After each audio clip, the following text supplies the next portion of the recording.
How do you do, ladies and gentlemen? I suppose you're thinking that since I'm saying any critical word about the President of the United States, that maybe this time I'm going to start attacking Barack Obama again. It so happens that I have nothing to say against Barack Obama because I don't think he's the main culprit in this situation. The main culprit in this situation is not necessarily only Barack Obama. He's only a partner in this case of a stupid situation that's going on now. The dumb thing that represents this administration. He's only part of it. Senator Biden, who's now a vice president. This vice president, I don't think he knows he has the job, and I don't think he knows what his responsibility is on this job. And he certainly doesn't know anything about the Middle East because he decided that the Middle East, as represented by Netanyahu as the Prime Minister of Israel, and the Prime Minister of Israel did the most disgusting thing in the world because when he came to visit, he embarrassed him tremendously by extending some people to move into a settlement in their own territory. You know what a disgusting thing they did?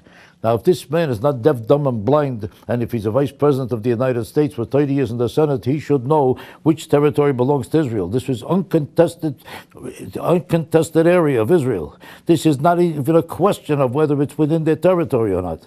They have every right to have a settlement there. It's like somebody wants to build another apartment in Florida or in Pittsburgh. And you came to visit him at the time. He says, now you're building an apartment in the middle of Pittsburgh just when I came to visit you? Nobody doubts that this is Israeli territory, and he made an issue out of it because he was embarrassed.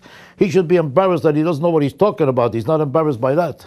Israel, ladies and gentlemen, is being bombed every single day to this day with rockets. And the President of the United States, Barack Obama, said if my children had to worry about rockets hitting them over their head every time they left the house, I certainly wouldn't like to see that. And I certainly would be mad at those people, and I would try to see if I could do something about it to put a stop to it. And anything I wanted to do is right to do because nobody has a right to bomb your building just because they feel like it. And no country in the world would tolerate this for a second. And Barack Obama himself acknowledged that this is a more intolerable, unexcusable, and incomprehensible, inconceivable kind of a situation where you could be bombed every day by an enemy that you keep trying to talk peace with all the time. There's not one time that Israel refused to talk peace. They spoke about peace every time with every representative, and all they got in return for their peace talks was more bombs. They used that as an excuse to pretend they're talking peace, and they never cared about peace, and they never made any effort to accept any peace agreement that Israel offered them. Israel offered them 98% of what they want back in terms of territory that's not theirs and they don't belong in, but Israel was willing to give it to them, just as a price for peace. And their answer is always more and more bombs. And the countries of Europe hate Israel, and they're all against Israel. And this administration now, which blamed Bush all the time for not being able to make peace for Israel because they weren't involved enough. Bush was not involved enough, and it was his fault that there's no peace between the Arabs and the Israelis because they didn't try hard enough. That's what they said about Bush. Meanwhile, this administration for a whole year has done nothing about it. Hillary Clinton, who was the Secretary of State, never even visited Israel and never even made any effort to talk to Israel about peace. And the whole administration has been uninvolved and disengaged from any effort to accomplish anything there. So while they avoided the whole issue and did nothing about it, they are furious that Israel had the nerve. What do you think happened?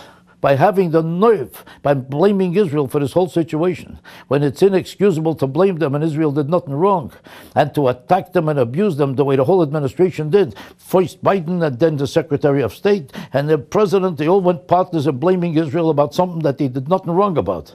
It's like me attacking you for something you didn't do and then blaming because it's all your fault. That's what's causing the peace process to die. The peace process never started, and Israel has been attacking the issue, and they've been the only ones fighting for peace and trying for peace this whole time. And Israel, which is responsible for every peace effort, and which has been denied every time when they were attacked and abused in return for every effort, is now being attacked by this government for trying so hard to make peace and doing nothing wrong in this situation. And now by blaming them, instead of trying to make peace, we destroyed the possibility of peace. Not only that, right now today, the Palestinians have been starting riots, and the riots are getting bigger every day, attacking the Israelis in this whole area. They're throwing all kinds of stones and bombs, and they're going totally out of control. And riots are starting for only one reason, because they see that America is suddenly on their side. And all of a sudden, they don't have to justify their behavior because we decided that Israel is wrong in this whole predicament. And Israel is at fault. And instead of being a moderator, we now became the ones who are inciting and creating a riot by blaming Israel. Now we embolden the Palestinians to bomb and kill Jews.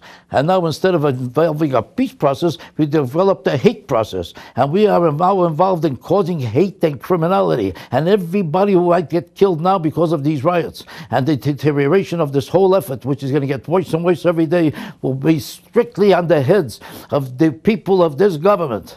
Senator Biden, the vice president, this fraud.